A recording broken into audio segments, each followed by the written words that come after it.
तो देखो बच्चों, इसमें आज हम लोग कुछ और क्वेश्चंस करने जा रहे हैं। समझिए जरा सा। मेल्टिंग पॉइंट के क्वेश्चंस आ जाते हैं। क्वेश्चन में लिखा होगा कि आप कुछ कंपाउंड दे दिए गए, इनको मेल्टिंग पॉइंट के बेसिस पे अरेंज करिए। तो इसका क्वेश्चन हम लोग कैसे सॉल्व करेंगे? तो इसमें दो तरीके की कंडीशन आ सकती हैं। एक तो नंबर वन, देखो बेटा, आपको देखना पड़ेगा कि जो बॉन्ड बना हुआ है वो किसके किसके बीच में बना हुआ है। अगर हमेशा नॉन मेटल के बीच में बॉन्ड बना हुआ है तो वहां पर हम लोग देखेंगे melting point directly proportional to van der Waals forces. ध्यान रखिएगा, ये हमें चेक करना पड़ेगा कि बॉन्ड कैसे बना हुआ है। अगर बॉन्ड नॉन मेटल के बीच में बना हुआ है तो वहां पे यही रूल लगाएंगे कि वान डेर वाल्स फोर्सेस जैसे जैसे बढ़ता जाएगा मेल्टिंग पॉइंट भी बढ़ता जाएगा। और वान डेर वाल्स फोर्सेस के लिए मैंने आपको बताया था मॉलिक्यूलर वेट देख लेंगे, साइज देख लेंगे।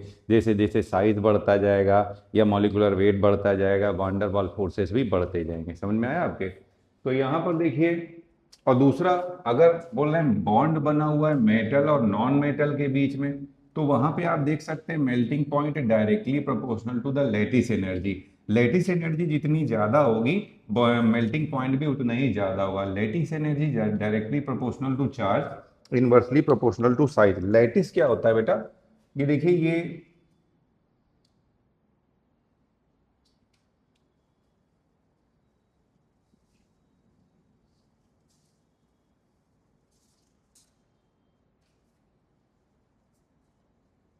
ये देखिए, ये एक पर्टिकुलर, एक मैं बहुत ही सिंपल टाइप का लैटिस बना रहा हूँ। देखिए, लैटिस क्या है बेटा? जितने ज़्यादातर जो आयनिक सॉलिड्स होते हैं, इनका जो बिल्डिंग ब्लॉक्स होता है, इनकी जो यूनिट होती है, इसको हम लोग लैटिस बोलते हैं।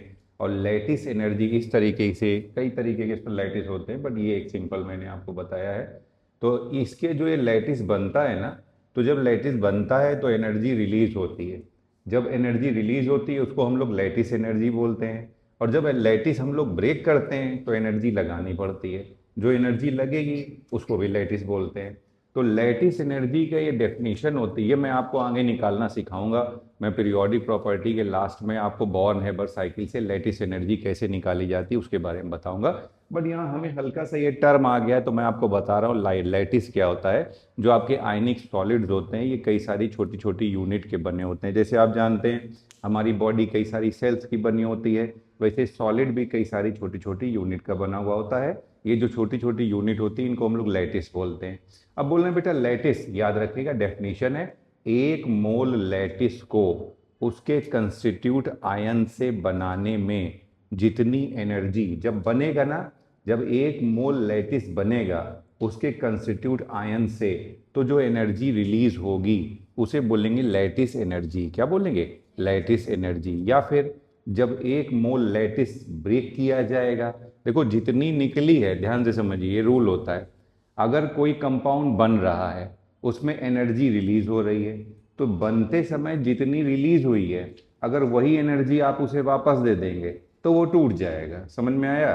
तो एक मोल लैटिस को ब्रेक करने में, उसके आयंस में कन्वर्ट करने में जो एनर्जी लगेगी, कंज्यूम होगी, उसको भी लैटिस एनर्जी बोलते हैं। समझे? तो चाहे तो बनने का देख लो और चाहे तो ब्रेक होने का देख लो। ठीक है?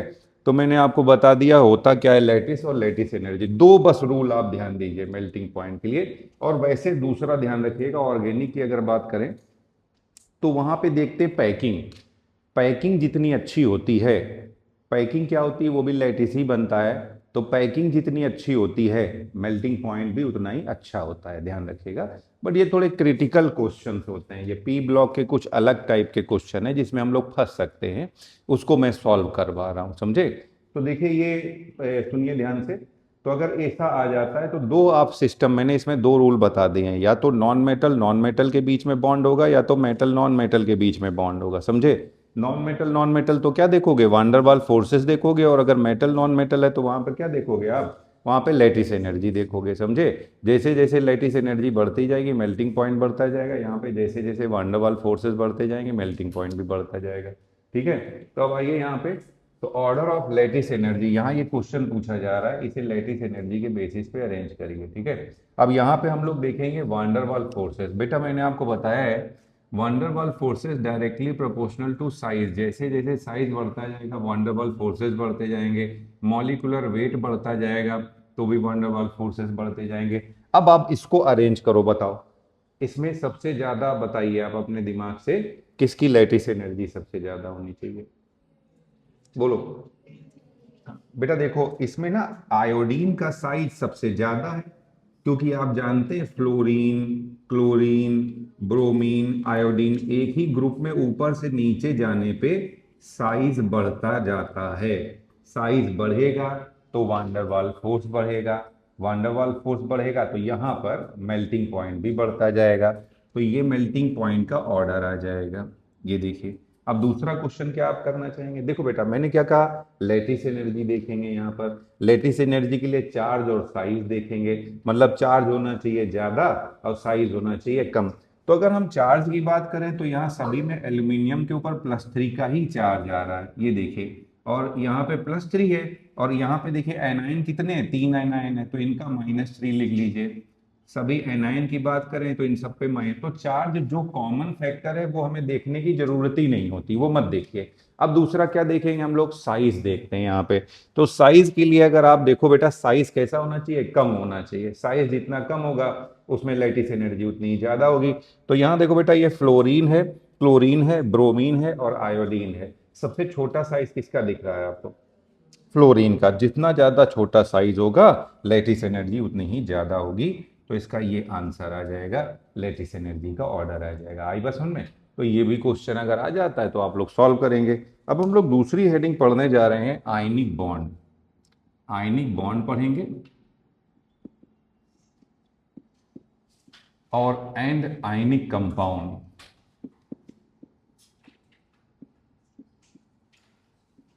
आयनिक कंपाउंड पढ़ेंगे, ये देखिए। तो आयनिक बॉन्ड क्या होता है बेटा, ये इलेक्ट्रॉन के कंप्लीट ट्रांसफर से बनता है, ध्यान रखिएगा। It is formed, it is formed due to complete transfer, transfer of electron. जैसे देखो एग्जाम्पल में है Na+Cl-, सोडियम से एक इलेक्ट्रॉन पूरा पूरा क्लोरीन के पास चला जाता है। तो एक, तो आयनिक बॉन्ड में क्या क्या होता है बेटा, देखो इधर आयनिक बॉन्ड में होता क्या है सर, एक मतलब एक तरफ कैटायन या कई सारे कैटायन भी हो सकते हैं, एक तरफ कैटायन है, कैटायन, और एक तरफ एनायन है। तो बोल रहे हैं कब आयनिक बॉन्ड बहुत आसानी से बन जाएगा, आयनिक बॉन्ड कहाँ पे बहुत इजीली बन जाएगा, या आयनिक बॉन्ड बनाने के लिए क्या कंडीशन होनी चाहिए, समझे। तो क्या कंडीशन होनी चाहिए,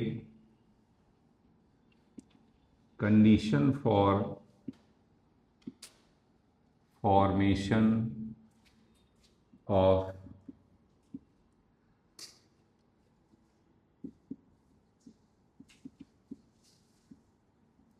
condition for formation of ionic bond, ionic bond बनने के लिए क्या कंडीशन होनी चाहिए। तो बेटा देखो यहाँ पे एक आप देख रहे हो कैटायन है और एक आप देख रहे हो एनायन। तो कैटायन ऐसा हो जो बहुत आसानी से कैटायन बन जाए या बहुत आसानी से इलेक्ट्रॉन डोनेट कर दे, और एनायन ऐसा हो जो बहुत ही आसानी से इलेक्ट्रॉन रिसीव कर ले, समझे। तो बेटा इलेक्ट्रॉन को निकालना है जब, इसके लिए रूल क्या होता है, यहां अब हमें क्या देखना होगा, सुनिए ध्यान से। तो यहां पे कैटायन, कैटायन में देखना होगा हमें आयनाइजेशन एनर्जी या आयनाइजेशन पोटेंशियल। आयनाइजेशन एनर्जी इसकी होनी चाहिए कम। ये मैं और डिटेल में आयनाइजेशन एनर्जी आपको पीरियोडिक टेबल में बताऊंगा, बट यहां मैं आपको बता रहा हूं आयनाइजेशन एनर्जी होती क्या है, थोड़ा सा बता रहे हैं बेटा। जब किसी गैसियस आइसोलेटेड एटम के आउटर मोस्ट सेल से एक इलेक्ट्रॉन निकाला जाता है, ध्यान रखिएगा, गैसियस आइसोलेटेड एटम के आउटर मोस्ट सेल से एक इलेक्ट्रॉन निकालते हैं, तो जो एनर्जी लगती है इसको हम लोग आयनाइजेशन एनर्जी बोलते हैं, और जो पोटेंशियल लगता है इसको हम लोग आयनाइजेशन पोटेंशियल बोलते हैं, ध्यान रखिएगा। तो when we remove an electron from outermost shell of an gaseous isolated atom, then applied energy is called ionization energy or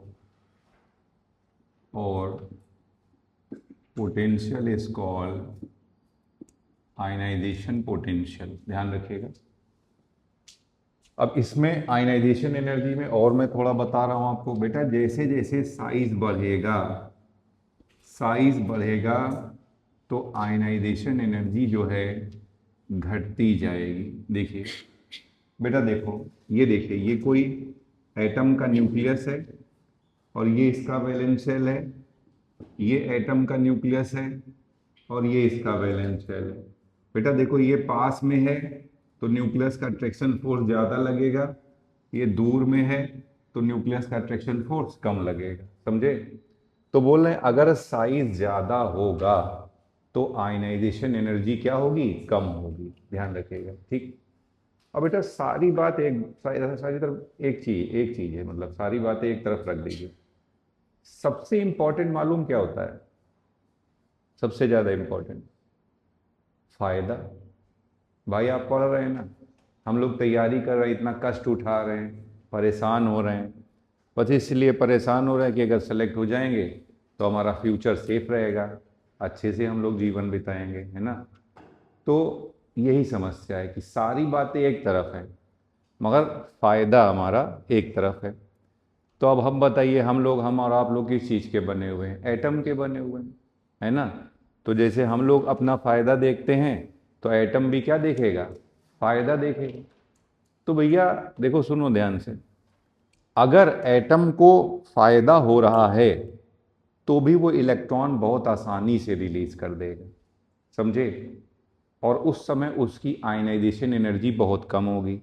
अब फायदा बताइए आपके लिए, आज की डेट में बेटा आपकी बात कर रहा हूँ मैं, आपके लिए फायदे की बात बोल रहा हूँ मैं। 2 वर्ड बोल रहा हूँ, 2 लाइनें बोल रहा हूँ, बताइएगा कौन सी ज़्यादा अच्छी लग रही है। बेटा मैं तुमको, बेटा ये पूरी तरह से काल्पनिक तथ्यों पर आधारित है, इसका किसी वास्तविक व्यक्ति वस्तु विशेष से कोई संबंध नहीं है, ठीक है। तो बोल रहे हैं पहली लाइन ये है कि बेटा मैं तुम्हें अभी चॉकलेट खिलाने जा रहा हूँ या पिज़्ज़ा खिलाने जा रहा हूँ, अच्छी लग रही है ना। बेटा मैं तुम्हारा सिलेक्शन कराए दे रहा हूँ, मतलब पावर आ गई मेरे पास, ऐसा है नहीं कुछ भी ना, आएगी पावर मेरे पास, है ना, पढ़ा ही सकते हैं हम तो, मगर मेरे पास पावर आ गई, थैनोस वाली पावर आ गई। वो सारी रिंगें नहीं पहन लेता है, अंगूठियाँ सारी पहन लेता है बढ़िया, मैं ऐसे चुटकी बजाऊंगा तुम्हारा सिलेक्शन हो जाएगा, समझे। तो अब बताओ किस में तुम्हारा ज़्यादा फायदा है, बताओ। हैं? तो सिलेक्शन ही चाहोगे ना भैया, है कि नहीं। और या फिर ऐसा हो कि आज के दिन जो क्लास अटेंड करेगा उसका पक्का सिलेक्शन हो जाएगा। सोचिए तो कितने लोग अटेंड करने आएंगे, कितनी भीड़ होगी, मना करना पड़ेगा, नीचे गार्ड लगाना पड़ेगा, बस भैया जगह नहीं बची है मत घुरो, है ना। सोचिए। तो यहाँ पे देखिए, सुनिए ध्यान से, एटम के साथ भी यही है, सबसे ज़्यादा इम्पोर्टेंस है और फायदा भी सबसे बड़ा फायदा क्या है ना, जैसे आपके लिए फायदा है सिलेक्शन, एटम के लिए क्या है बोलो। एटम के लिए क्या है? 8 इलेक्ट्रॉन, हिंदी में बोले तो ऑक्टेट कंप्लीट। क्या बोलेंगे हम लोग? Complete octet. तो जैसे आपका सिलेक्शन वैसे यहां पर कंप्लीट ऑक्टेट, ठीक है। तो अब देखो बेटा, ये जो आपके एस भैया आपके बोल रहे हैं एल्कली मेटल की बात करें हम लोग, एल्कली मेटल मान लो एक मैं सोडियम ले रहा हूं, सोडियम में इलेक्ट्रॉन मालूम कितने होते हैं? 11। तो कन्फिग्रेशन क्या होगा? सबसे अंदर 2 होंगे, उसके बाहर वाले शेल में 8 होंगे और उसके बाहर वाले शेल में 1 होगा। और नोबल गैस की मैं बात कर रहा हूं, नोबल गैस है नियॉन, इसका एटॉमिक नंबर है 10। तो इसका कन्फिग्रेशन क्या होगा? अंदर में 8 होंगे, उसके बाहर कितने होंगे, 10 होंगे, है ना, समझिए। तो ये सोडियम क्या चाहेगा बताओ, अच्छा होता है ना बेटा, मान लो तुम्हारे पास, तुम कोई बहुत अच्छी चीज खाने जा रहे हो और एक ही है और है नहीं, तुम्हारा कोई ऐसा दोस्त है जो बहुत बदमाश है, छीन के खा जाएगा अगर देख लिया, तो तुम क्या सोचोगे, अब ये उठ के चला जाए कमरे से तब हम खाएं, है ना, धरे रहोगे चुप पे बैठे। और वो बात अलग, कभी कभी ऐसे भी दोस्त होते ढूंढने लगते अलमारी में, जानते तुमने कहाँ धरा है ना, है कि नहीं। जैसे हम लोग पढ़ते थे तो हमारा एक साथी था, अपना गाँव गया, गाँव में वो देसी घी लाया, शुद्ध देसी घी, बोला देखो घर में बनाया है, शुद्ध देसी घी है ना, बहुत हिसाब से यूज करना, कोई भी ज्यादा नहीं यूज करेगा। 3 दिन में पूरा डब्बा खाली हो गया। और चौथे दिन मालूम वो क्या कर रहा था, अरे कोई डब्बा तो दे दो, मेरा डब्बा भैया, मेरा डब्बा कहाँ गया, समझे। तो ये मतलब बताया था ना, हमने बीएमएस में एडमिशन लिया था उसी कॉलेज में, कुछ कुछ ही दिन की ये बातें हैं, तो फिर इतना कुछ हो गया था, समझे। तो अब वो बेचारा डब्बा ढूंढ रहा है ये वाली स्थिति होती थी कभी कभी। फिलहाल डब्बा मिल गया था बाद में उसे डब्बा तो मिल गया, यही यही यही एहसान कर दिया कि खाली डब्बा वापस कर दिया कि कोई पता चला ले जाता, अरे हमको अभी जरूरत है यार, बाद में देंगे, भागो यहाँ से तो देखिए ये सुनिए, तो वही स्थिति है। तो ये चाहेगा अभी, मतलब ये तो सोडियम है, तो इसके मास मच के मान लो कोई चीज काम की चीज है और ये जानता है हमारा दोस्त बैठा हुआ है, ये दोस्त है इसका, ये दोस्त है, तो ये चाहेगा ये उठ के चला जाए तो हम शांति से खा लें, खराब हुआ जा रहा है, ठंडाया जा रहा समोसा, वो बात अलग है, सूंघ न ले, अरे यार कुछ धरे हो लगता, तुम बता नहीं रहे हो, है कि नहीं। तो देखिए ऐसा होता है बेटा, अब हमें लड़कों का तो मालूम है, लड़कियों का नहीं, मान लड़कियों में ऐसा होता है कभी भी जबरदस्ती खा लें ऐसा होता है? लड़कों में तो बेटा जबरदस्ती खा लेंगे, कहो लात जूता तक हो जाए, रात में लात जूता, 2-3 बार फिर से दोस्त गले में हाथ डाल के घूम रहे अक्सर लात जूता हो जाएगा, कहो एक ही कमरे में रह रहे हैं और लात जूता हो जाएगा, फिर दूसरे दिन तक सुलह भी हो जाएगी, एक दूसरे का फिर से सामान खाना चालू कर देंगे सुधरते नहीं है। अच्छा लड़कियों में देखना ऐसा नहीं होता ना, लड़कियों में एकदम फिर अब हम बात नहीं करें, लड़कियों में सीधे यही होता, लड़कों में बैग तेरी हट बाल लाल नोच करके एकदम, फिर एकदम मुंह पोस्ट करके सब अपने अपने बेड पे बैठेंगे जा करके, है कि नहीं। कि बेटा लड़कों की स्टाइल होता है, लाइफ स्टाइल ऑफ बॉयज, है कि नहीं। और लड़कियों में हट, अब हम बोलेंगे नहीं इससे, बोलेंगे नहीं, खत्म बात हो जाती, वहीं से ज्यादातर बात खत्म हो जाती है। तो इस हिसाब से लड़के देखो लाजूता करते हैं मगर जल्दी साथ नहीं छोड़ते बेचारे। हाँ, तो बेटा देखो खैर वही वही हम बात बता रहे हैं, ये इसका दोस्त बैठा हुआ है ना, और ये बेचारा देखो अगर ये दोस्त चला जाए तो इसके पास देखो कितनी अच्छी कंडीशन आ रही है, तो ये क्या चाहेगा कि ये चला जाए, समझ रहे हो ना। तो वैसे ही बेटा ये चाहता है कि इसका ये इलेक्ट्रॉन निकल जाए, तो यहाँ पे इसकी आयनाइजेशन एनर्जी कम हो गया, अगर सोचो निकल जाएगा तो कितने इलेक्ट्रॉन हो जाएंगे, 8, देखो ये कैसा हो जाएगा, नियोन के जैसा हो जाएगा, एकदम परम परम ब्रह्म हो जाएगा एकदम, समझ रहे हो ना, नोबल गैस, एम्स में सेलेक्ट हो गया लड़का, कितना फीलिंग आएगी यार, सोचो कैसी फीलिंग आती होगी ना जो एम्स में सेलेक्ट हो जाता होगा, चारों ओर लोग बोलते हैं आओ बेटा तुम मेरे को बेचो अपना सिलेक्शन और हमारे यहाँ वीडियो बनाओ, हम तुमको पैसे देंगे, मतलब सिलेक्शन तो सिलेक्शन, और इधर पैसे की इनकम की बात अलग से, समझ लीजिए आहा क्या जिंदगी है, भगवान इनका भला हो जो लोग वीडियो बनाते हैं, है ना, दूसरे बच्चों को ले करके, जो सिलेक्टेड बच्चों को बनाते हैं, इनका नंबर बढ़े, ऐसा नहीं, कम से कम किसी का तो फायदा हो, है कि नहीं। बच्चे को कुछ तो मिल रहा है, इतना बेचारे ने कष्ट उठाया है, सेलेक्ट हुआ है, 2 4 10 लोग पैसा नहीं देंगे तो कैसे काम चलेगा यार, है। हाँ, चलिए आइए, कितना पैसा दिया है बच्चे ने, बेचारे ने फीस जमा करी, फिर एक कहेगा हमारी टेस्ट सीरीज ज्वाइन किया है, एक कहेगा क्लास ज्वाइन किया है, दूसरा बोलेगा हमारी टेस्ट सीरीज तो किसी की भी ज्वाइन कर सकते हैं ना, है कि नहीं। हाँ आइए, डीएलपी प्रोग्राम का है, तो वही चीज है। तो सुनिए ध्यान से देखो अब ये भी स्टेबल हो गया है, इसके पास इलेक्ट्रॉन कितने, 8, तो ये चाहेगा कि ये इलेक्ट्रॉन निकल जाए, इनको बोलते हैं एल्कली मेटल। तो अभी पूरी कहानी में ये समझ में आ ही गया होगा कि एल्कली मेटल जो होते हैं इनके पास अगर इनसे एक इलेक्ट्रॉन निकल जाए तो नोबल गैस के जैसा इलेक्ट्रॉनिक कन्फिग्रेशन आ जाएगा। एल्कली मेटल के बाद कौन होते हैं, अल्कलाइन अर्थ मेटल होता है सर, अल्कलाइन अर्थ मेटल, जैसे एग्जांपल में देख लीजिए मैग्नीशियम, मैग्नीशियम में इलेक्ट्रॉन होते हैं 12, समझे, तो अंदर कितने थे, 2, बाहर कितने थे, 8, और उसके बाहर कितने थे, दो। तो अब इसके इसके दोस्त ना दो दो बैठे हुए थे। सोच लो, एक ही बड़ा खतरनाक था, ये तो दो दो बैठे हुए हैं, कुछ नहीं छोड़ेंगे। ये मतलब ऐसी दशा हो जाती है ना कि जो सामान लाता है ना, वो ऐसे मतलब लड़कों की आदत होती है, हम तुम्हें बताए दे रहे, जो बेचारा खरीद के लाए ना, तो उसके लिए कुछ भी ना बचे। बोलेगा भैया हमारे लिए कुछ तो छोड़ना, हाँ हम छोड़ रहे, चटनी बचेगी, समोसा पूरा खा गए। मतलब ये स्थिति होती है, आपको हम बताए दे रहे बॉयज हॉस्टल में। तो ऐसा समझ लीजिए, ऐसा होता है ना कभी कभी जीवन में, हम लोग इतना मन लगा के, इतना ध्यान लगा के खाने लगते हैं कि भूल ही जाते हैं पीछे वही नहीं गया है जो लाया था, है ना। तो आइए देखिए, यहाँ पे ऐसा भी होता है। तो ये देखो, ये तो दो दोस्त बैठे हैं, अब तो इसके लिए कुछ भी नहीं बचेगा। तो ये भी क्या चाहेगा कि ये निकल जाए, समझे। तो अगर ये निकल जाएंगे तो इसके ऊपर कैसा चार्ज आ जाएगा, ये देखिए इलेक्ट्रॉन कितने बचेंगे, 10 इलेक्ट्रॉन बचेंगे। यहाँ पे भी कितने बचेंगे, 10। और ये भी कैसा हो जाएगा, नोबल गैस के जैसा हो जाएगा। तो एल्कली मेटल और एल्कलाइन अर्थ मेटल की आयनाइजेशन एनर्जी क्या होती है, कम होती है, आयनाइजेशन पोटेंशियल कम होता है। क्योंकि अगर ये एक इलेक्ट्रॉन या ये दो इलेक्ट्रॉन निकाल देंगे, तब ये नोबल गैस के जैसा इलेक्ट्रॉनिक कन्फिग्रेशन गेन कर लेंगे, और ये देखो ये बन जाएंगे कैटायन। तो बोल रहे हैं कैटायन, कैटायन होने के लिए कंडीशन ये होनी चाहिए कि कैटायन की आयनाइजेशन एनर्जी क्या होनी चाहिए, कम। समझ में आया। अब देखो बेटा, ऐसा होता है, देखिए दो लोगों का साथ ना सबसे ज्यादा स्टेबल कब होता है मालूम तुम्हें, जब एक कहे, देखो एक एक एग्जांपल दे रहा हूं इसका भी, किसी वास्तविक व्यक्ति वस्तु विशेष से, है ना, कोई जीवित या मृत से किसी से कोई विशेष, है ना, कोई से संबंध नहीं है।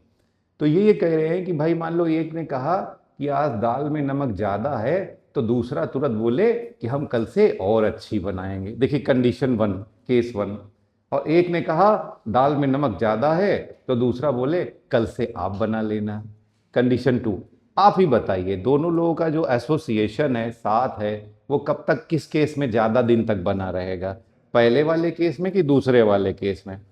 पहले वाले में, कि मतलब दोनों देखो एक दूसरे की बात को कंप्लीट कर रहे हैं, ये नहीं कि एक दूसरे की बात के अपोजिट बोल रहे हैं, समझे। तो चलिए आइए, तो यहां पे यही कह रहे हैं, सुनो सुनो, इसमें क्या है, इसमें भी वही चीज है। दोनों ऐसे होने चाहिए ना, एक बोल रहा है नमक ज्यादा है, तो एक बोल रहा है नमक कम है। यहाँ पे नमक क्या है, नमक इलेक्ट्रॉन है। एक बोल रहा है इलेक्ट्रॉन मेरे पास ज्यादा है, एक बोल रहा है मेरे पास इलेक्ट्रॉन कम है। ये कहता है मैं इलेक्ट्रॉन देना चाहता हूं, वो कह रहा मैं इलेक्ट्रॉन, जरूरत, जरूरत स्टेबिलिटी डायरेक्टली प्रोपोर्शनल टू जरूरत, bond formation directly proportional to जरूरत। भाई आप यहाँ बैठे हैं, जरूरत है, मैं खड़ा हूँ, जरूरत है, भाई गरीब आदमी यार, है कि नहीं, तुम भी गरीब आदमी, चलो आओ देखो यहाँ पे, सुनो ध्यान से। तो सुनो, हम ये कह रहे हैं कि कहानी है जरूरत की। तो हमने पहले की क्या बताई बेटा, कैटायन कैसा होना चाहिए, कैटायन का काम क्या है यही देख लो ना। कैटायन का काम क्या था, इलेक्ट्रॉन देने का काम था, तो उसकी आयनाइजेशन एनर्जी कम होनी चाहिए। अब जरा एनाइन की शक्ल देखो, एनाइन क्या कर रहा है, बोलो बेटा, एनाइन क्या कर रहा है, इलेक्ट्रॉन ले रहा है। आई बात समझ में, क्योंकि इसे इलेक्ट्रॉन लेना है। अब बेटा लेना है तो एनाइन ऐसा होना चाहिए जो इलेक्ट्रॉन लेके बहुत खुश हो जाए, बहुत ज्यादा तगड़े रूप से। जैसे मेरी मेरी बचपन में आदत थी ना, मम्मी खाना बहुत खिलाती थी, हम खाते नहीं थे खाना, कुछ बच्चों को प्रॉब्लम हो जाती, मम्मी इतना ध्यान देती कि वो खाने से नफरत हो जाती है। तो हमने ना बहुत छोटे एलकेजी की लेवल की बात बता रहे, दो मुस्टंडे पाल रखे थे, मतलब वो भी मेरे फ्रेंड थे, और वो जन्मजात भूखे थे। तो सोचो, मैं खाना चाहता था, मैं कोई कोई मेरा खाना खा ले, और वो चाहते थे कोई खाना खिला दे। तो 2 साल पूरी भक्ति करी उन्होंने, पैर धो के पी जाए, हम कहते इसको मारना, इसको मारो जा करके, इसको बैल बनाना, वही काम करवाते थे। क्या करें, पालने पड़ते ना, ऐसे लोग गुंडे पालने पड़ते हैं अपने लिए, है कि नहीं, स्कूल में सरवाइव करने के लिए। तो उस समय इतना दिमाग चलता था। तो जो भी मम्मी, हम रोज अपने मुस्टंडों से पूछते थे बेटा क्या खाना है, और रोज मम्मी को बताते थे, बढ़िया, मम्मी भी खुश, आज मेरा बच्चा अच्छे से खाना खा रहा है, मुस्टंडे भी खुश, और हमारी भी सिक्योरिटी बनी रहती थी, समझे ना। हमें भी कुछ करना नहीं पड़ता था, सारा काम मुस्टंडे करते थे। मॉनिटर भी नाम नहीं लिखता ऐसे केस में, वरना ये मुस्टंडे रोक लेंगे। वो बहुत लंबे भाई, हम लोगों के उस समय, मतलब हम लोग एलकेजी में थे तब, वो डबल हाइट के थे, होते ना एकदम पहलवान टाइप के, है ना, ऐसे छांट के पाले थे हमने। ये जन्मजात भूखे हो, जो भूख के लिए कुछ भी करने तैयार हो जाए, समझे। और दो काफी थे। तो वही वाली स्थिति थी। तभी तो देखो हम लोग का एसोसिएशन था, जब तक हम स्कूल में रहे आराम से हम लोग की फ्रेंडशिप हमेशा बनी रही, क्योंकि हम उन्हें खाना खिलाना चाहते थे और वो खाना खाना चाहते थे। तो वैसे देखिए कैटायन कौन होना चाहिए, कैटायन कौन होना चाहिए, जो इलेक्ट्रॉन देना चाहता हो, और एनायन कौन होना चाहिए, इलेक्ट्रॉन। भैया हम इलेक्ट्रॉन खाना खिला के खुश हो रहे थे, हमें भैया मेरी सरदर्दी खत्म हो गई, मम्मी रोज देखेंगी टिफिन हमारे ऊपर चिल्लाएंगे, अब खाओ बैठ करके, अब ये खाओ, अब अभी भी खाओ, फिर दोपहर का भी खाओ।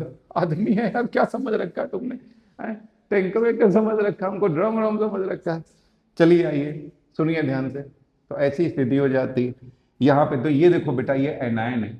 एनायन क्या है ना, एनायन चाहे ऐसा हो जो इलेक्ट्रॉन लेके खुश हो रहा हो, इलेक्ट्रॉन लेके सर खुश हो रहा हो। अच्छा एक बात बताओ, सबसे पहले इलेक्ट्रॉन निकाला था तो बेटा देखो एक चीज ध्यान रखना, जो हाँ जहां से निकालोगे वहीं पे भेजना भी होगा। निकाला था तो आउटर मोस्ट सेल से, तो डालोगे भी आउटर मोस्ट सेल से। तो जब किसी, कैसा था पहले निकाला था तो कैसा था, गैसेस आइसोलेटेड, तो जब किसी गैसेस आइसोलेटेड एटम के आउटर मोस्ट शेल में इलेक्ट्रॉन ऐड किया जाता है ना, तो वो खुश हो जाएगा, खुश होकर के नाचने लगेगा, समझे, यानी कि एनर्जी रिलीज करेगा। और यही रिलीज्ड एनर्जी को बोलते हैं इलेक्ट्रॉन एफिनिटी। क्या बोलते हैं हम लोग, इलेक्ट्रॉन एफिनिटी बोलते हैं। समझ में आई बात। तो अब एनायन कैसा होना चाहिए, जिसकी इलेक्ट्रॉन एफिनिटी ज्यादा हो। एनायन कैसा होना चाहिए, जिसकी इलेक्ट्रॉन एफिनिटी, तो बोल रहे condition for the formation of ionic bond, तो पहला बताया था कैटायन ऐसा होना चाहिए जिसकी आयनाइजेशन एनर्जी कम है, और एनायन,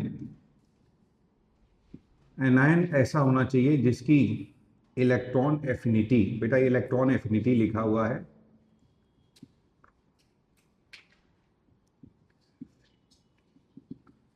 ये हो ज्यादा, समझे। और इलेक्ट्रॉन एफिनिटी क्या होती है, क्या होती है इलेक्ट्रॉन, भी अब शॉर्ट में हल्का सा बता रहे हैं कि बेटा बता ही दिया है कि जब किसी गैसेस आइसोलेटेड एटम की आउटर मोस्ट शेल में एक इलेक्ट्रॉन ऐड किया जाता है तो जो एनर्जी रिलीज करेगा, इसी को हम लोग इलेक्ट्रॉन एफिनिटी बोलते हैं। अब मगर यहाँ पे जैसे बेटा बताया मैंने क्या आपको, आयनाइजेशन एनर्जी में भी हम लोग क्या देखते थे, फायदा, तो इलेक्ट्रॉन एफिनिटी में भी हम लोग क्या देखेंगे, फायदा। अब फायदे की अगर बात करें तो फायदा सर क्या है, मतलब कुछ ऐसा हो, बताया था ना, देखो भैया हम खाना खिलाना चाहते थे, वो बेचारे भूखे थे ना, आप ही बताओ, आपको भूख नहीं लगी, खाना आपको अच्छा लगेगा, कोई भी खाना दे दें हम, आइसक्रीम के सिवा, चॉकलेट के सिवा, देखना भूख भूख ये लगी या ना लगी हो, आइसक्रीम चॉकलेट तो हम लोग हमेशा खा लेंगे ना। कोल्ड ड्रिंक भी सर, कोल्ड ड्रिंक भी पी जाएंगे, वो पता नहीं कहाँ वेकेंट डी ऑर्बिटल क्रिएट हो जाता है, क्या एक आइसक्रीम और इन सब के नाम पे, है ना।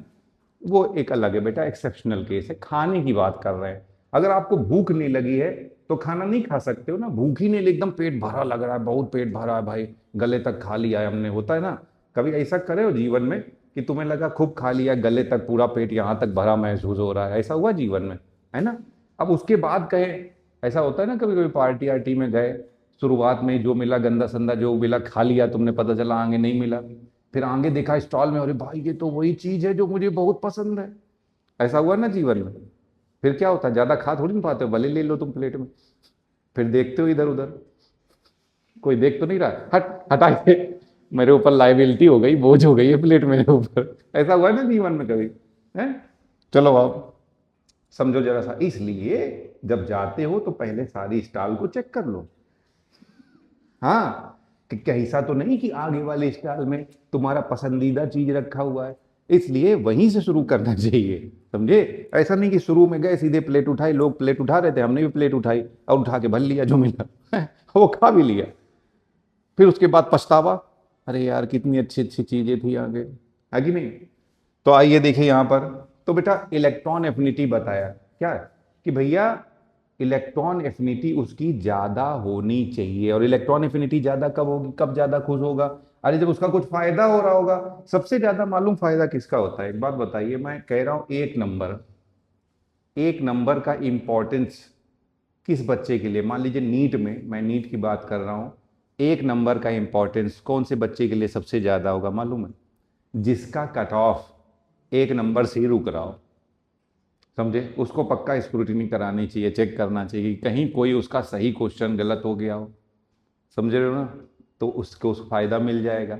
तो वैसे ही समझ रहे हो ना, कोई बच्चे का सिलेक्शन अगर एक नंबर से ही रुक रहा हो, सुनिए, तो क्या कोई और बच्चा है बेटा ये देखो, इन बच्चों को देखो, फ्लोरीन, क्लोरीन, ब्रोमीन, आयोडीन, इन बच्चों का जो ग्रुप नंबर है ना, इन विचारों का ग्रुप नंबर है 7। देखो कितना है ना। तुम ये ना सोचो तुम्हारे साथ ये अत्याचार हुआ है, हमारी दुनिया शुरुआत से अत्याचार से भरी पड़ी है। देखो भगवान ने कहाँ ला के रोक दिया इन लोगों को, 7 पे। नसीब देख रहे हो, 7 पे। एक और दे देते तो ये भी नोबल गैस हो जाते, साधु महात्मा नोबल। नोबल, समझ रहे हो ना? एकदम नाम ही देखो, नाम ही क्या रखा जाता, नोबल। बोले नोबल मैन, एकदम बड़े बड़े लोग हैं, एकदम भयंकर, इन्हें ज्यादा किसी से लेना देना नहीं है। ये बेचारे, इनकी तो बदनामी हो गई, एकदम क्रिमिनल बन गए, चक्कू चक्कू मारने को तैयार हो गए। मुझे एक इलेक्ट्रॉन चाहिए, हर हाल में चाहिए, मार डालूंगा मैं एक इलेक्ट्रॉन के लिए। समझो वही, ये बेचारा विधाता ने इसको बना दिया। ये था नहीं गुंडा, बन गया बेचारा, डाकू बन गया एकदम, एक इलेक्ट्रॉन के चक्कर में। तो समझ रहे हो ना? हेलोजन, हेलोजन की अगर शक्ल देखो, तो अगर इनको एक इलेक्ट्रॉन मिल जाए तो ये प्रॉपरली स्टेबल हो जाएगा। इनकी तो यानी कि इनकी इलेक्ट्रॉन एफिनिटी क्या होगी, सबसे ज्यादा होगी। तो पूरी पीरियोडिक टेबल में हेलोजन की इलेक्ट्रॉन एफिनिटी सबसे ज्यादा होगी। रीजन क्या है? क्योंकि इनके वैलेंस शेल में कितने इलेक्ट्रॉन है? 7 इलेक्ट्रॉन है, और होने कितने चाहिए थे? 8। इसलिए बेचारे पगला गए एकदम एक इलेक्ट्रॉन के लिए, समझे? अब देखो इसमें भी बेटा, इसमें भी फ्लोरीन और क्लोरीन में क्लोरीन की इलेक्ट्रॉन एफिनिटी ज्यादा होती है। तो पूरी पीरियोडिक टेबल में क्लोरीन की ही इलेक्ट्रॉन एफिनिटी ज्यादा होती है। मैं बता दे रहा हूं, नॉर्मली एक ही ग्रुप में ऊपर से नीचे जाने पे साइज बढ़ता जाता है, ध्यान रखिएगा। नॉर्मली एक ही ग्रुप में ऊपर से नीचे जाने पे साइज बढ़ता जाता है और इलेक्ट्रॉन एफिनिटी घटती जाती है। बट फ्लोरीन और क्लोरीन में देखो बेटा, फ्लोरीन में मैं वैलेंस शेल की बात कर रहा हूं। फ्लोरीन में अगर आप वैलेंस शेल, ये इनर शेल है, इनर शेल में 2 इलेक्ट्रॉन है, और वैलेंस शेल में 7 इलेक्ट्रॉन है। अब मैं क्लोरीन की बात कर रहा हूं, ये एक इनर शेल है, ये इसके बाहर वाला शेल है,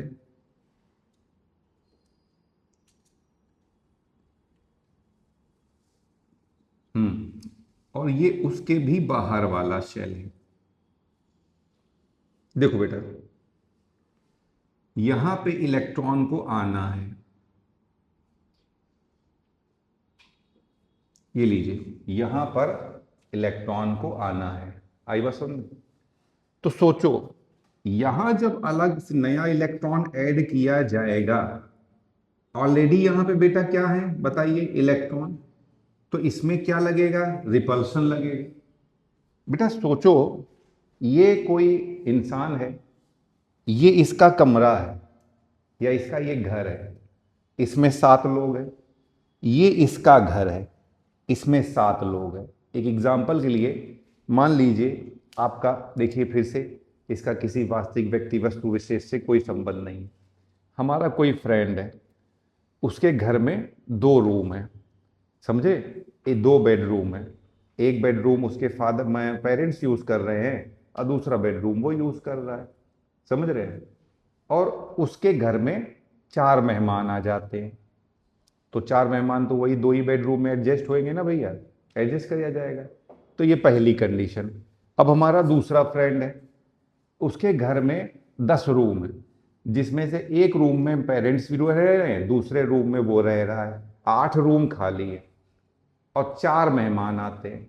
अब बताइए कहाँ ज्यादा कंफर्टेबली रह लेंगे मेहमान? बताइए, जिसके पास ज्यादा जगह है, और थोड़ा मुश्किल से कहाँ रहेंगे? जिसके पास कम जगह है, समझे? मगर बेटा देखो, सच्चाई एक बात बताएं, घर की जगह से उतना इंपॉर्टेंस नहीं होता है, मन में जगह होनी चाहिए।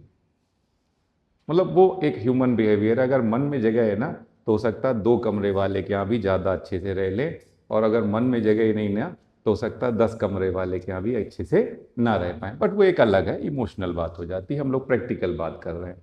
तो प्रैक्टिकली अगर देखा जाए, होना तो ऐसा ही चाहिए था, बट ऐसा होता नहीं, समझ रहे हैं ना आप? हाँ, तो प्रैक्टिकली इसके पास देखो, इसके पास जगह कम है, घर छोटा है, नए मेहमान आएंगे तो पूरा इन पे रिपल्सन लगेगा। नया मेहमान कौन है? इलेक्ट्रॉन है। इलेक्ट्रॉन आएगा तो क्या लगाएगा, रिपल्सन लगाएगा।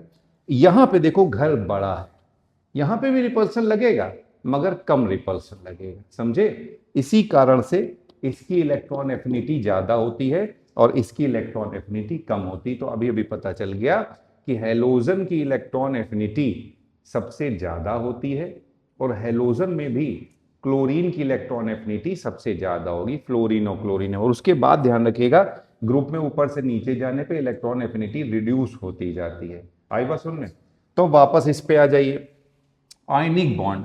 तो आयनिक बॉन्ड पहले तो बनता है इलेक्ट्रॉन के कंप्लीट ट्रांसफर के कारण, और दूसरा बताया था कंडीशन क्या होनी चाहिए, कैटायन ऐसा होना चाहिए जिसकी आयनाइजेशन एनर्जी कम होनी चाहिए और एनायन ऐसा होना चाहिए जिसके इलेक्ट्रॉन एफिनिटी ज्यादा होनी चाहिए। तो अब मान लो आपको क्वेश्चन दे दिया गया कि बताइए इसमें से कौन सा कंपाउंड है जिसका आयनिक बॉन्ड बहुत आसानी से बन जाएगा, समझे। ऐसा क्वेश्चन आएगा तो हम लोग कैसे करेंगे, इसे नोट करिए फिर मैं कराता हूँ ये क्वेश्चन। बेटा तो हम लोग ये क्वेश्चन करने जा रहे हैं कि पूछा जा रहा है कौन सा सबसे ज्यादा आयनिक है, एक तो यही क्वेश्चन है। तो कैसे हम लोग सॉल्व करेंगे कि ये सबसे ज्यादा आयनिक कौन सा है। तो देखिए इसमें मैंने आपको क्या बताया था बेटा, क्या बताया है, कैटायन। कैटायन क्या होना चाहिए, कैटायन में आयनाइजेशन एनर्जी क्या होनी चाहिए, कम होनी चाहिए, बहुत कम होनी चाहिए। और एनायन कैसा होना चाहिए, एनायन में इलेक्ट्रॉन एफिनिटी क्या होनी चाहिए, ज़्यादा। बेटा आयनाइजेशन एनर्जी अभी बताया मैंने, inversely proportional to size, size बढ़ेगा तो आयनाइजेशन एनर्जी घटेगी। और एनायन के लिए क्या बताया था, अगर यहाँ पे साइज बढ़ेगा तो इलेक्ट्रॉन, बेटा ध्यान रखिएगा यहाँ पे भी साइज बढ़ेगा, size inversely proportional two electron affinity. अगर साइज बढ़ेगा तो इलेक्ट्रॉन एफिनिटी जो है रिड्यूस होगी, घटती चली जाएगी, समझे। तो यहाँ पे देखो बेटा क्या दिया जा रहा है, इधर देखिए सीजियम, ये देखो एनायन तो सेम है, जो सेम है उसको भूल जाओ, जो डिफरेंट है उसको देखेंगे। तो बेटा देखो सब पे चार्ज तो +1 है, चार्ज +1 है, तो जो चीज सेम है उसको छोड़ दीजिए, उसको मत देखिए। जो चीज सेम नहीं है उसके बारे में बात करेंगे। तो लिथियम सोडियम पोटेशियम, ये देखिए ये एक ही ग्रुप है, lithium sodium potassium rubidium caesium, आगे आगे फ्रांसियम होता है। तो एक ही ग्रुप में ऊपर से नीचे जाने पे साइज बढ़ता जाएगा, आयनाइजेशन एनर्जी घटती जाएगी। तो सीजियम की आयनाइजेशन एनर्जी सबसे कम होगी, ध्यान रखिएगा, सीजियम की आयनाइजेशन एनर्जी सबसे कम है इनमें से। तो यहाँ पे ये पता चल गया कि देखो इसकी आयनाइजेशन एनर्जी सबसे कम है, बाकी का एनायन तो सेम है ना, तो एनायन सेम है। तो जे अब यहाँ कैटायन को ही देखना है हमें, तो जिसकी आयनेशन एनर्जी सबसे कम है वही सबसे ज्यादा फेवरेबल होगा। तो मोस्ट आयनिक, तो आंसर यहाँ क्या हो जाएगा, ए। अब यहाँ पे देख लो बेटा, यहाँ पे भी एनायन देखिए सेम है, यहाँ पे क्लोरीन है, यहाँ पे क्लोरीन है, यहाँ पे क्लोरीन है, समझे, सभी में सेम है। अब हम लोग देखेंगे कैटायन को, तो कैटायन यहाँ पे देखो बेरिलियम है, इसके ऊपर चार्ज +2 आ रहा है, मैग्नीशियम है, पोटेशियम है, सोडियम है, ये देखिए सोडियम है। तो अभी मैंने लिखा था, ये देखिए ये एल्कली मेटल थे, ये हमारे पास एल्कली मेटल थे, और ये है alkaline earth metal, beryllium, magnesium, calcium, strontium, barium, radium. यहाँ पे भी देखो ऊपर से नीचे जाने पे साइज बढ़ता जाएगा, साइज बढ़ेगा तो आयनेशन एनर्जी घटती जाएगी। और बेटा एक चीज ध्यान रखना, इधर देखो ये सेम पीरियड के मेंबर हैं, एक ही पीरियड में, जनरली एक ही पीरियड में लेफ्ट से राइट जाने पर आयनाइजेशन एनर्जी बढ़ेगी, लेफ्ट से राइट जाने पर आयनाइजेशन एनर्जी बढ़ेगी। हमें क्या चाहिए, कैटायन कैसा चाहिए, जिसकी आयनाइजेशन एनर्जी क्या होनी चाहिए, कम होनी चाहिए। तो अब इसमें से ये ढूंढ लो कि रिलेटिवली सबसे कम आयनाइजेशन एनर्जी किसकी होगी। तो देखो बेटा, ये देखो सोडियम मैग्नीशियम है, पोटेशियम कैल्शियम है। तो बेटा इधर देखिए, इधर ये पोटेशियम मुझे काफी नीचे दिख रहा है, इधर देखिए ये सोडियम है, पोटेशियम है, और यहाँ पे क्या ले लिया गया है, बेरिलियम और मैग्नीशियम ले लिया गया है, दिख रहा है ना आपको। ये तो ये ऊपर है, ऊपर से ये आपका कितना है, लेफ्ट साइड में है, तो इनकी आयनाइजेशन एनर्जी इनसे तो ज्यादा ही होगी ना, समझिए। अल्कलाइन अर्थ मेटल की आयनाइजेशन एनर्जी एल्कली मेटल से तो ज्यादा ही होगी, क्योंकि ये आगे बढ़ गए पीरियड में। तो इनको तो भूल ही जाओ, तो इसको तो तुम्हें देखना नहीं है, इसको भी देखना नहीं है। अब एल्कली मेटल पे आ जाओ, तो एल्कली मेटल में क्या दिख रहा है, एक तो पोटेशियम दिख रहा है और दूसरा सोडियम दिख रहा है। तो बताओ पोटेशियम दिख रहा है ना आपको, पोटेशियम यहाँ पे देखिए नीचे की ओर है, जो जितना नीचे है साइज उतना ज्यादा है, साइज जितना ज्यादा है आयनेशन एनर्जी उतनी कम होगी, आयनेशन एनर्जी जितनी कम होगी आयनिक करेक्टर उतना ही ज्यादा आ जाएगा। तो ये भैया आसानी से यहाँ पे भी आयनिक बॉन्ड बन जाएगा, समझ में आया। अब और हम लोग बात कर रहे हैं, तो बेटा आयनिक कंपाउंड की ही बात कर रहे हैं, आयनिक आयनिक कंपाउंड, या हम लोग बात कर रहे हैं सॉल्ट्स की, सॉल्ट्स की। तो वही बेटा एक सॉल्ट है NaCl, अक्सर घरों में यूज करते हैं, घरों में अक्सर क्या यूज ही यही करते हैं, समझे। तो ये होता है आपका टेबल सॉल्ट, इसी को कहते हैं टेबल सॉल्ट। देखते हैं कैसे बनता है। बेटा देखो बनाने से पहले मैं आपको बता रहा हूं, सुनिए ध्यान से। बोल रहे बोल एक टर्म आता है इफेक्टिव, अब ज्यादा मैं डिटेल नहीं बता रहा हूं, एक टर्म आता है इफेक्टिव न्यूक्लियर चार्ज।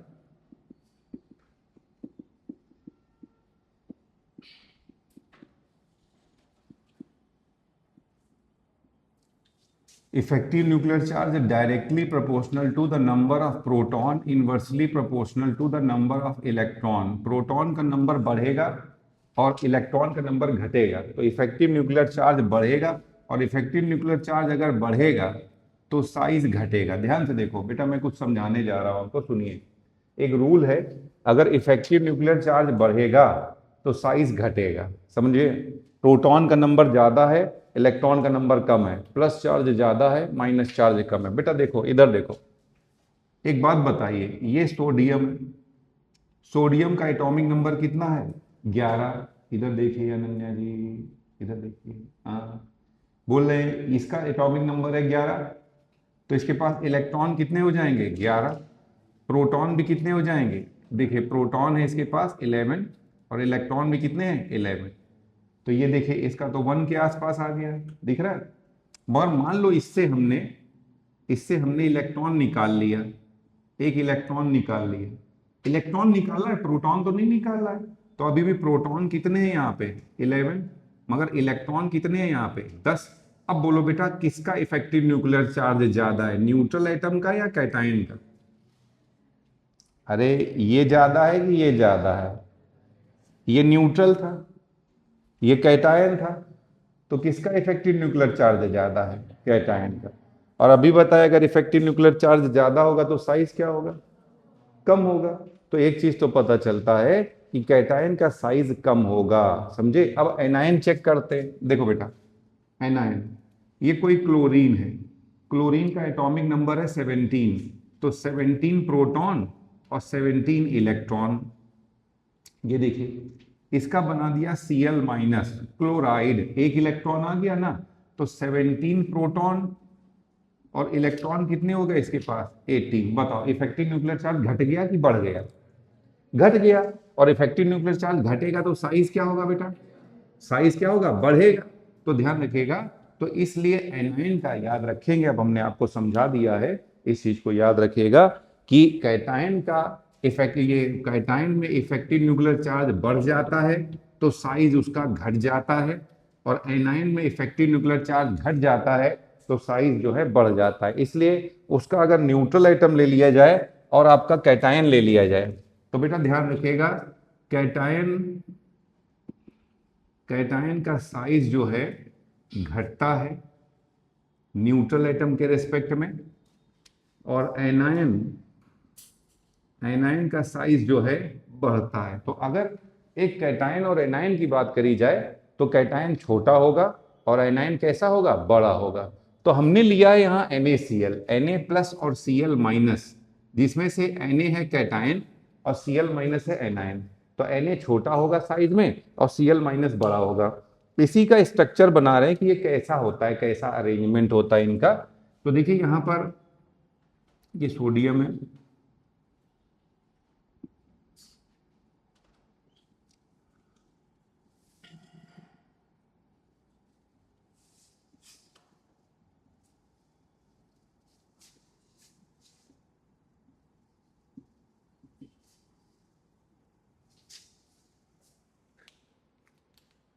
और ये क्लोराइड है।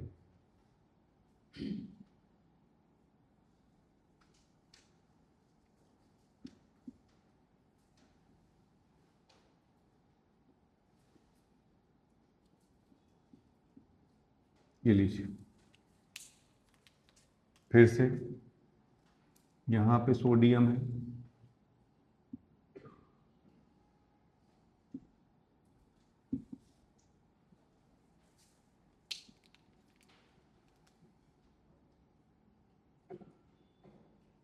ये सब टच कर रहे हैं, ध्यान रखिएगा, भले ही मैं दूर बना दूं बट ये ऑलरेडी टच कर रहे हैं एक दूसरे को।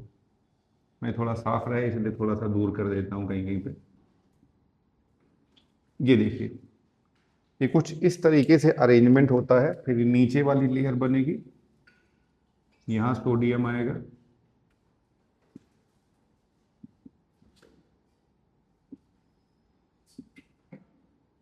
ले लीजिए,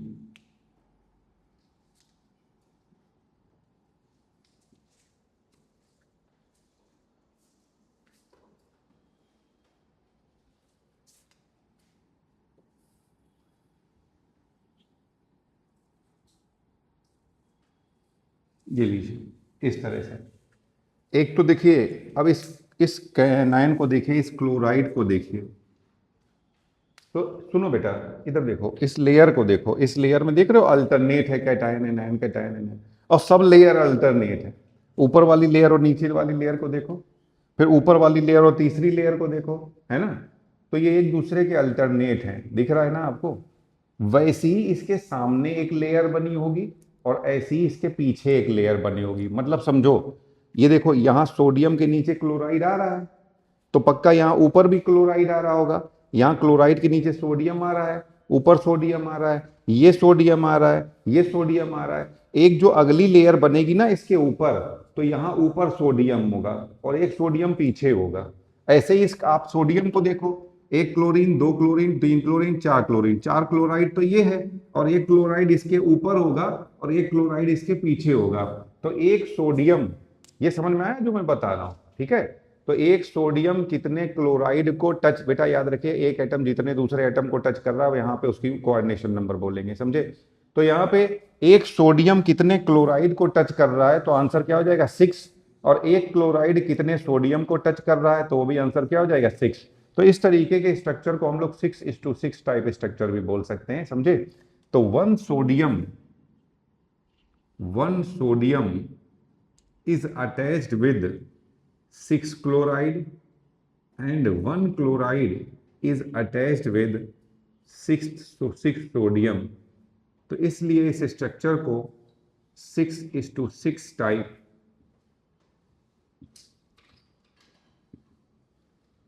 स्ट्रक्चर भी कहते हैं, समझे। ओवरऑल बेटा ये जो स्ट्रक्चर है इसे 3D क्रिस्टलाइन स्ट्रक्चर कहते हैं। यह है सॉल्ट का 3D crystalline structure, 3D crystalline structure. अब इससे क्या हमें हमें पता चलता है, तो बोल रहे हैं बेटा ये सॉल्ट में ना इतना हाई 3D क्रिस्टलाइन स्ट्रक्चर होता है, काफी ज्यादा इनके बीच में अट्रैक्शन फोर्स लग रहा होता है, इसीलिए एक स्टेटमेंट होता है या एसर्शन है, melting point and boiling point of salts are very high. Salt का मेल्टिंग पॉइंट और बॉइलिंग पॉइंट काफी ज्यादा होता है। तो इसका रीजन है due to their 3D crystalline structure. तो इसका आंसर हो जाएगा A. Assertion reason both are correct and correct explanation of each other, समझे। तो इसका आंसर यहां पे ए आ जाएगा, ठीक है। अब दूसरा देखो बेटा, ये तो पहला हो गया। नेक्स्ट क्या है, बोल रहे हैं और क्या प्रॉपर्टी होती है आयनिक कंपाउंड की। प्रॉपर्टी ऑफ आयनिक कंपाउंड,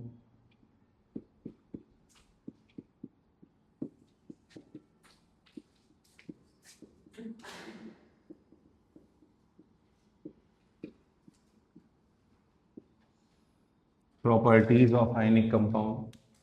सुनो बेटा, बोल रहे हैं आयनिक कंपाउंड जो हैं ये काफी ब्रिटिल होते हैं। ब्रिटिल बेटा जैसे नमक है, खड़ा नमक आता है, ये पत्थर जैसा दिखता है, उसको ऐसे छोड़ दो तो एकदम टूट जाएगा ना, जैसे कांच टूटती है। तो आयनिक कंपाउंड काफी ब्रिटिल होता है। दूसरा, हार्ड होता है। तो आयनिक कंपाउंड, पहला मान लो स्टेटमेंट है, ये देखिए पहला स्टेटमेंट है, ionic compounds are hard in nature. Ionic compound जो है ये हार्ड होते हैं नेचर में। तो इसका अगर पूछ ही लिया जाए क्यों, क्यों भैया ऐसा क्यों होता है कि आयनिक कंपाउंड हार्ड होते हैं, बताइए। तो इसका रीजन है कि देखो यहाँ कैटायन और एनायन है, कैटायन एनायन के बीच में क्या लगेगा, अट्रैक्शन फोर्स लगेगा, काफी ज्यादा अट्रैक्शन फोर्स लगेगा। किसके किसके बीच में, कैटायन एंड एनायन। तो इसका रीजन है, इसका रीजन हो जाएगा due to attraction force between cation and anion. Second है, सेकेंड स्टेटमेंट कह रहे हैं भले ही हार्ड होते हैं मगर ये ब्रिटिल भी होते हैं। तो ionic compounds are brittle in nature, ionic compounds are brittle in nature. बोले भैया ये ब्रिटिल है, ब्रिटिल क्यों है, इसका क्या रीजन है। अभी तो आपने कहा था इनमें अट्रैक्शन फोर्स लग रहा है, बात सही है। तो बेटा अगर इनको देखोगे आप ध्यान से तो देखो यहाँ पे कैटायन, कैटायन भी तो सामने आ रहा है, ये देखिए। और आप जानते हो सेम चार्जेस के बीच में कौन सा फोर्स डेवलप होता है, रिपल्सन फोर्स। यहाँ पे देखिए एनायन, एनायन सामने आ रहा है, इनके बीच में कौन सा फोर्स डेवलप होगा, रिपल्सन फोर्स। समझे। तो ionic compounds are brittle in nature. तो इसका रीजन क्या है, रीजन है जो सेम चार्जेस हैं उनके बीच में रिपल्सन भी तो लगता है। तो इसका रीजन है due to repulsion between same charges. अब बेटा दूसरा है, एक टर्म होता है डायरेक्शनल और एक टर्म होता है नॉन डायरेक्शनल। आप इसी चीज को देखो बेटा, आप ही बताओ। मैं मान लो इस साइड से देखता हूं तो देखो सोडियम है, उसके बाद क्या आ गया, क्लोराइड आ गया, कोई साइड ही नहीं बन रहा है। ऊपर की लेयर देख रहा हूं तो अभी बताया, देखो ये क्लोराइड है, इसके ऊपर वाली लेयर में क्या होगा, सोडियम। तो कोई डायरेक्शन ही नहीं बन रही है। इसीलिए जो आयनिक कंपाउंड होते हैं ना, क्वेश्चन में आ जाए कि डायरेक्शनल होते हैं या नॉन डायरेक्शनल होते हैं, तो ये नॉन डायरेक्शनल होते हैं। तो अगला स्टेटमेंट है number 3, ionic compounds, ionic compounds are non directional, non directional. ध्यान रखिएगा क्वेश्चन पूछा जाएगा, बताइए कौन सा स्टेटमेंट सही है।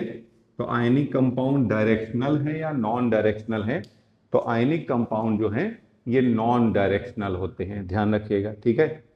अब सुनो बेटा आगे वाला स्टेटमेंट बता रहा हूं। जो डायरेक्शनल कंपाउंड होते हैं वो जो होते हैं उनमें आइसोमेरिज्म होता है, ये मैं बहुत डिटेल में पढ़ाऊंगा, अभी के लिए बस इतना टर्म देख लीजिए।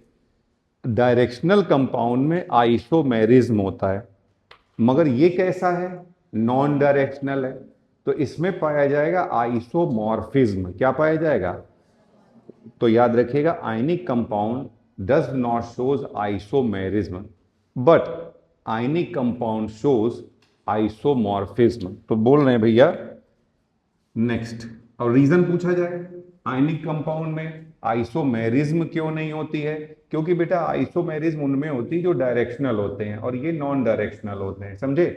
तो बोल रहे हैं ionic compound does not shows isomerism due to their non directional nature. Ionic compound isomerism नहीं शो करते हैं क्योंकि इनका नॉन डायरेक्शनल नेचर होता है। समझे? क्या मैं ये वाला मिटा दूं बेटा, ये वाला side?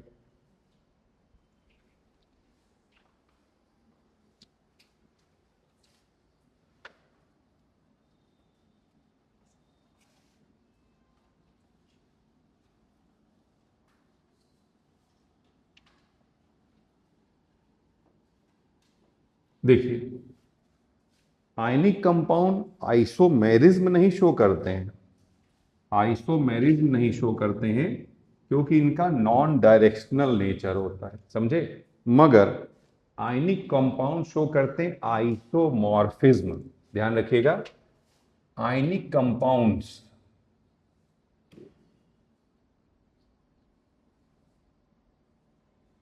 shows isomorphism, ionic compound shows isomorphism. बेटा सुनो, आइसो का मतलब होता है सेम और मॉर्फ का मतलब होता है स्ट्रक्चर। तो इनका इलेक्ट्रॉनिक स्ट्रक्चर और क्रिस्टलाइन स्ट्रक्चर जिनका सेम होता है उनको आइसोमॉर्फस कहते हैं। ध्यान रखिएगा। तो आइसोमॉर्फिज्म का मतलब होता है सेम क्रिस्टलाइन स्ट्रक्चर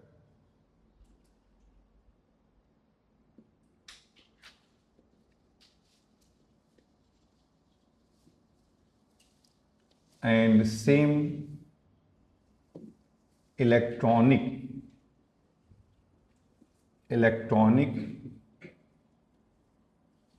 बेटा इलेक्ट्रॉनिक स्ट्रक्चर का मतलब सुनो सुनो, जैसे अभी बताया था सोडियम, सोडियम में है, सुनिए ध्यान से, सोडियम में है 10 इलेक्ट्रॉन, Na+, मैंने बताया था Na+। सुनो बेटा, इधर देखो आइसोमॉर्फिज्म, Na+Cl-। देखो इलेक्ट्रॉनिक स्ट्रक्चर बता रहा हूं, सेम इलेक्ट्रॉनिक स्ट्रक्चर का मतलब क्या होगा, इसका कन्फिग्रेशन क्या होगा 2 8, क्लोराइड का कन्फिग्रेशन क्या होगा 2 8 8। ठीक। दूसरा मैंने ले लिया MgCl2, MgCl2, समझे? इसका कन्फिग्रेशन क्या होगा 2 8, जबकि एक क्लोराइड का कन्फिग्रेशन क्या होगा 2 8 8। बोलो बेटा, ये इलेक्ट्रॉनिक स्ट्रक्चर क्या आपको सेम दिख रहा है? ये भी इलेक्ट्रॉनिक स्ट्रक्चर क्या आपको सेम दिख रहा है? इसको बोलते हैं सेम इलेक्ट्रॉनिक स्ट्रक्चर। समझ में आया कैसे बोलते हैं हम लोग सेम इलेक्ट्रॉनिक स्ट्रक्चर? एक और स्टेटमेंट है, ये सारे स्टेटमेंट इस हेडिंग से पूछे जा सकते हैं। एक ये स्टेटमेंट काफी कॉमन है, काफी पूछा जाता है कि जो आयनिक कंपाउंड होते हैं, बेटा एक बात बताओ, क्या आप लोग जानते हो कंडक्टिविटी, कंडक्टिविटी क्या होती है मेटल में? सुनिए, मेटल है, जैसे ये देखिए फैन लगा हुआ है, ये लाइटें लगी हुई हैं, इनके अंदर वायर पड़ा हुआ है कनेक्ट करने के लिए, उसको कॉपर का वायर पड़ा हुआ है ना। तो मेटल, सुनो बच्चों, मेटल इलेक्ट्रिसिटी को कंडक्ट करते हैं क्योंकि उनमें क्या पाया जाता है, फ्री इलेक्ट्रॉन पाया जाता है। समझे? वैसे ही अगर कोई कंपाउंड है, मान लीजिए कंपाउंड में फ्री आयंस पाए जाएं तो वो भी इलेक्ट्रिसिटी को कंडक्ट करेगा। अरे सुनो इधर देखो, मगर आयनिक कंपाउंड, मैंने क्या कहा? अरे क्या लिख रहे हो, बकवास है ये, इधर ध्यान दे, समझो क्या लेके आए थे, क्या लेके जाओगे भाई? एग्जाम में आप कुछ लेके नहीं जा सकते हो ना, क्या लेके जाओगे? ये खाली, इस खाली को भरना है, समझे? और इसमें भरी खुराफात। हाँ, पढ़ने बैठो तो तुम्हारे दिमाग में क्या आती है, खुराफात। सही बात है, आप ही बताइए, जब पढ़ने बैठो तो दिमाग बोलता है, मालूम क्या बोलता है, उल्टी सीधी इधर उधर की बातें बस, अब पढ़ाई की बात ही कम बोलता है। तो चलो आओ मेरे बच्चों, देखो यहाँ पे सुनो, इस खाली दिमाग, बेटा अनन्या होश में आ जाओ, पानी पी लो, पियो तुम पानी, खाना खा लियो, तो अब सोने का समय हो गया ना।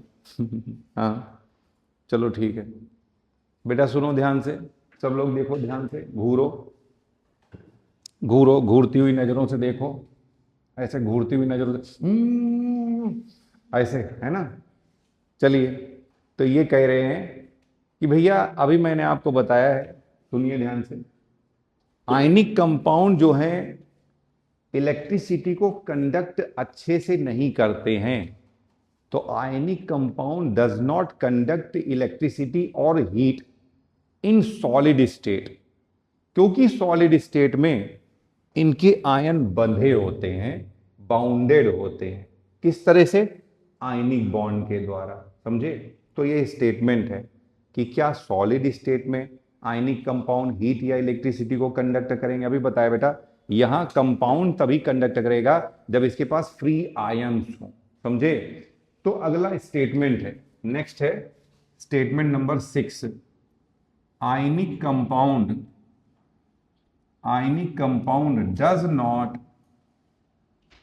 does not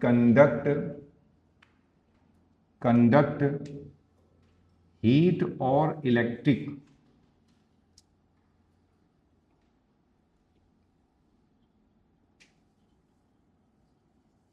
in solid state। Ionic compound heat और इलेक्ट्रिसिटी को कंडक्ट नहीं करते हैं, कब? सॉलिड स्टेट में। मगर अपने एक्वस फॉर्म में, एक्वस जब ये पानी में होते हैं, एक्वस फॉर्म में ये हीट और इलेक्ट्रिसिटी को कंडक्ट करते हैं। क्यों भैया बताइए? एक्वस फॉर्म में क्यों कंडक्ट करेंगे?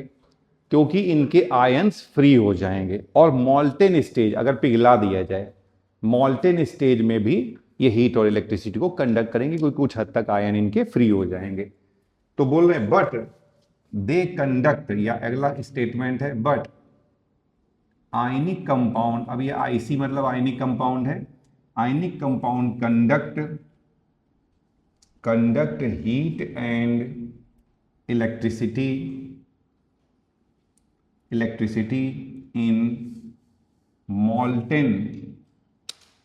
molten and aqueous state।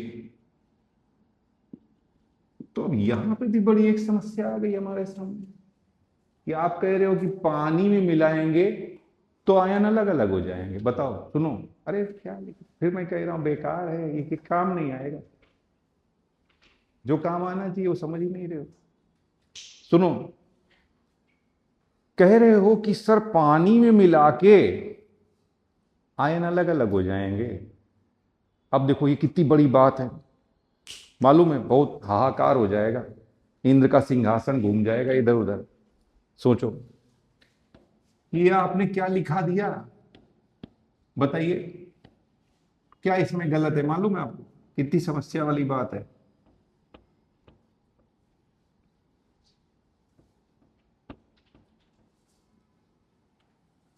चलिए, कहा कि पानी में एक्वस स्टेट में ये आराम से हीट और इलेक्ट्रिसिटी को कंडक्ट करेंगे। क्यों? क्योंकि कह रहे हैं आयंस फ्री हो जाएंगे। अरे आयंस फ्री हो जाएंगे। अब देखो क्या कह रहे हैं, इसमें क्या कमी है मालूम है? जो कमी नहीं दिख रही वो दिखा रहा हूं बेटा। ये जो इनके बीच में सोडियम और क्लोराइड कोई आयनिक कंपाउंड है, इनके बीच में जो बॉन्ड है ये है ionic bond.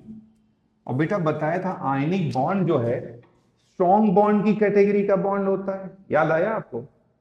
Ionic bond strong bond की कैटेगरी का बॉन्ड होता है। समझे? इधर देखो, आयनिक बॉन्ड कैसा बॉन्ड होता है? समझो। और जब आयनिक कंपाउंड को when ionic compound dissolve in water, जब आयनिक कंपाउंड को वाटर में डिसॉल्व किया जाएगा तो वाटर के मॉलिक्यूल कैटायन को चारों ओर से सराउंड कर लेंगे और वाटर के मॉलिक्यूल एनायन को चारों ओर से सराउंड कर लेंगे। इस प्रोसेस को हाइड्रेशन कहते हैं, और इसमें जो एनर्जी रिलीज होती है इसे हाइड्रेशन एनर्जी बोलते हैं। तो when ionic compound dissolve in water, then water molecule surround cation and anion। इस प्रोसेस को कहते हैं hydration, and released energy is known as hydration energy, निकलने वाली एनर्जी को हाइड्रेशन एनर्जी कहते हैं हम लोग। क्या होता है देखो जरा सा, इस चीज को बता रहा हूं। अब देखिए ये सोडियम है, ये सोडियम है, इसके ऊपर पॉजिटिव चार्ज है, और ये वाटर जो है एक डाइपोल है, ये इसका पॉजिटिव पोल है और ये इसका निगेटिव पोल है। इनके बीच में ये जो अट्रैक्शन फोर्स डेवलप होता है, देखो बच्चों ये देखिए इस तरह से, पहले तो ये देख लो, इस तरह से ये वाटर मॉलिक्यूल इसको चारों ओर से सराउंड करते हैं। ये देखिए इस तरह से ये वाटर मॉलिक्यूल इसको चारों ओर से सराउंड करते हैं। ये जो बॉन्ड बनता है ना, देखो बेटा ये आयन है और ये डाइपोल है, तो इस बॉन्ड को क्या बोलोगे? Ion dipole, ion dipole interaction. पहले तो ये मालूम होना चाहिए कि वाटर मॉलिक्यूल जब इसे हाइड्रेशन में जुड़ते हैं ना, तो ये कौन सा बॉन्ड बनता है? Ion dipole. सेम इसी तरह से क्लोराइड में भी होगा। ये देखिए वाटर का पॉजिटिव पोल है, पॉजिटिव पोल है हाइड्रोजन, और ये निगेटिव पोल है। तो पॉजिटिव पोल देखिए ऐसे क्लोराइड को चारों ओर से सराउंड करेगा।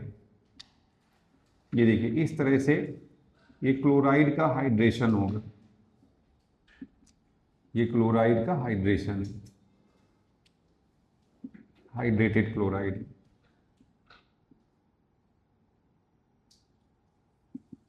ये लीजिए, ये दिख रहा है, ये हाइड्रेटेड क्लोराइड है।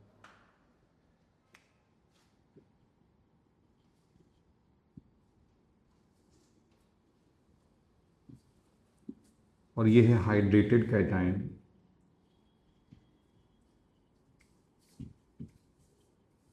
हाइड्रेटेड कैटायन, समझे? सुनो बेटा, यहां पे भी कौन सा बॉन्ड डेवलप हो रहा है? Ion dipole interaction. दिख रहा है? यहां पे भी वही बॉन्ड डेवलप हो रहा है। बट अभी तक तुम्हें यही नहीं समझ में आया कि समस्या क्या है। बताइए समस्या मालूम क्या है? क्या समस्या है बताओ इसमें। अरे भैया आयन आयन आपस में बंधे हुए थे। किस बॉन्ड से बंधे हुए थे?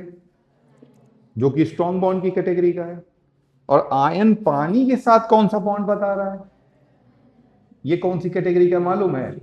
सबसे ज्यादा वीक बॉन्ड की कैटेगरी का है। तो ये तो आप वही बात हो गई ना, एक कमजोर आदमी एक पहलवान को खींचे लिए जा रहा है। बताइए ऐसा हो सकता है? कमजोर इंसान पहलवान को घसीटे लिए जा रहा है, कोई कमजोर है। ये देखो आयन डाइपोल था ना। अरे भाई आप ही सोचो ना, ये आयन डाइपोल बना करके घसीटे लिए जा रहे हैं। देखो कितना दूर घसीट ले गए। सोडियम कहां आ गया, क्लोराइड कहां चला गया? पास पास में थे ना। तो क्वेश्चन तो ये है हमारा कि भैया जब किसी आयनिक कंपाउंड को आप देखते हैं तो उनके बीच में आयनिक बॉन्ड लगता है। आयनिक कंपाउंड में आयन आयन के बीच में आयनिक बॉन्ड लगता है, और जब ये वाटर में डिसॉल्व किए जाते हैं तो यहां पर आयन डाइपोल इंटरैक्शन लगता है। अब ये सर्सन रीजन है, आयन डाइपोल इंटरैक्शन एक वीक फोर्स है और आयनिक बॉन्ड एक स्ट्रॉन्ग बॉन्ड है, बट फिर भी ionic compounds are highly soluble in water. ये स्टेटमेंट है। पहले तो बताओ, तो बोल रहे हैं ionic compounds are highly soluble in water, although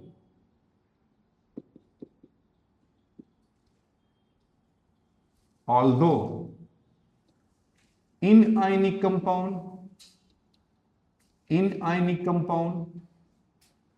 ionic bond is present,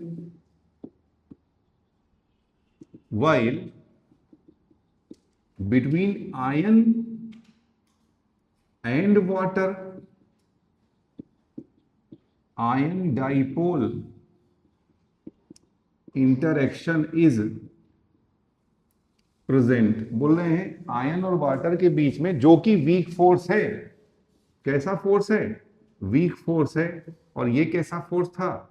strong force था। तब तो ये बड़ा गलत बता रहे हो आप। कैसे बताइए? ये तो वही है ना, कोई कमजोर व्यक्ति किसी भारी पहलवान को खींच सकता है? बताओ, बोलो भाई। तो बेटा क्या आपने पढ़ा है, सुनो, क्या आपने पढ़ा है कि दो चार्ज पार्टिकल, ये दो चार्ज पार्टिकल है, इनके बीच में चार्जेस है Q1 Q2, बीच की डिस्टेंस है r। तो इनके बीच में जो अट्रैक्शन फोर्स, मान लो ये प्लस है ये माइनस है, तो अट्रैक्शन फोर्स का फॉर्मूला होता है 1/4 पाई एप्सिलॉन E नॉट के Q1 Q2 by are square. ये बताइए, ये फॉर्मूला जानते हैं आप लोग, है ना? बेटा यहाँ पे के का क्या मतलब होता है?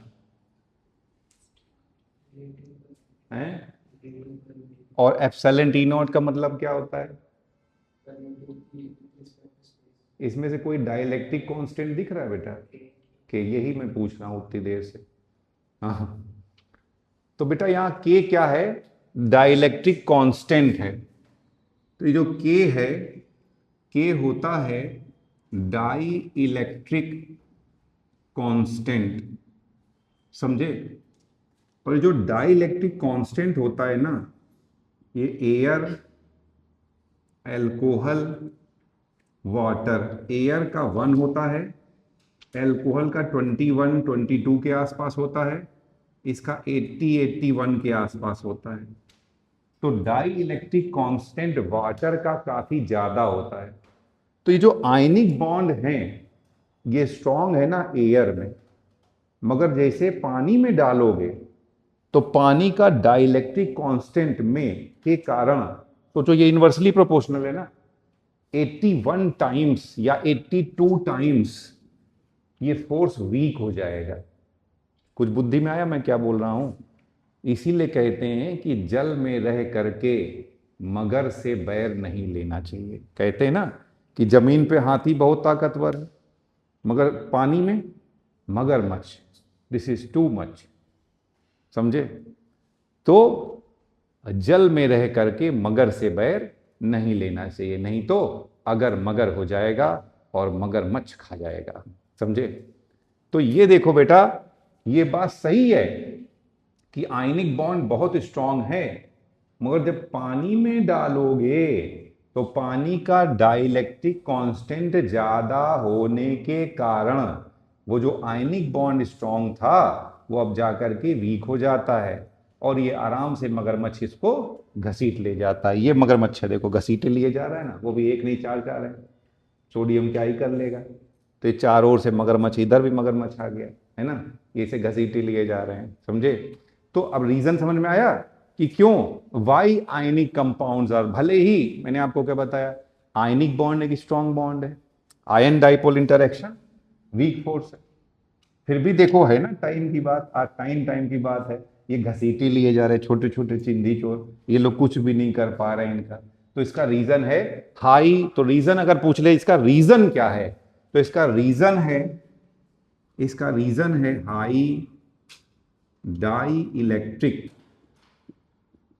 Constant of water. ये इसका रीजन, अगर एसर्सन रीजन में आ जाए तो ये एसर्सन है और ये रीजन है। आंसर क्या हो जाएगा? A. Both assertion reason are correct and correct explanation of each other. ठीक है, फिर अभी मैंने आपको बताया कि आराम से जो आयनिक बॉन्ड है इसमें टूट जाएगा, आयंस फ्री हो जाएंगे।